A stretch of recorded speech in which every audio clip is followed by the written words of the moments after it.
What I think, if you've coached volleyball at all, if you've coached indoor volleyball, you already have the ability to create drills. You've probably created a lot of your own drills already. You've taken stuff that you've seen, that you used as a player, or that someone else has trained you with, and you start tweaking it yourself. Okay, so we all kind of know how to make drills.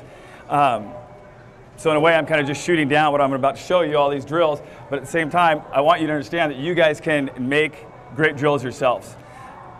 But some of the things that need to go into that, in my opinion, are your philosophy. First and foremost, you have to have a philosophy of how you want to teach beach volleyball.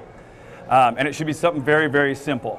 I watched a great video on Pete Carroll once speaking to coaches, and his philosophy for football is to possess the ball. It was that simple. I want the ball. If I'm going to hold it, and I'm going to get rid of it, it needs to go to someone on my team so we still possess the ball. On defense, I want to possess the ball. So you should have a simple philosophy that you operate from.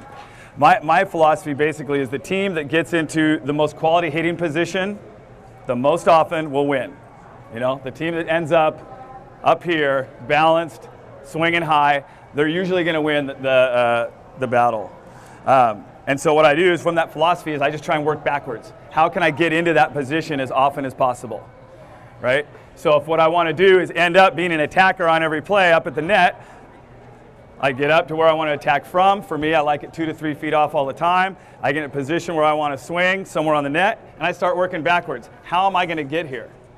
Okay, I like to simply turn around and take my 4-step backwards. 1, 2, 3, 4. Somewhere around here is going to get me to there most often. Okay, and you can use cones, you can use a lot of different stuff. You can use little duct tape on the side of the lines. You know, in indoors, you guys all coach indoors a little bit? Every single net that I've ever played on, for the most part, has like a basketball jump circle in the middle, right? You got the jump ball circle in the middle of the court. Do you guys use that at all? I mean, we use that constantly. I think in indoors, there's always some sort of lines. There's a 3-meter line that we deal with. There's antennas we deal with. There's sometimes basketball or volleyball painted lines that we deal with, or a hash mark.